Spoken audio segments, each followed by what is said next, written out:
छत्रपती शिवरायांचे 14वे वंशज युवराज शहाजीराजे छत्रपती यांच्या हस्ते ध्वजारोहण पार पडेल आणि युवराज संभाजीराजे छत्रपती यांच्या प्रमुख उपस्थितीमध्ये हा सोहळा पार पडणार आहे। तर यामध्ये मनोज जरांगे पाटील, आमदार रोहित पवार, मंत्री सुनील तटकरे हे नेते सुद्धा उपस्थित राहणार आहेत।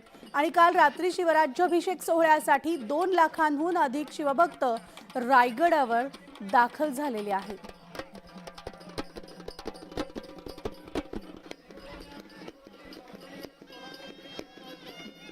तर आता पुढच्या काही वेळातच शिवराज्याभिषेक सोहळ्याला सुरुवात होणार आहे।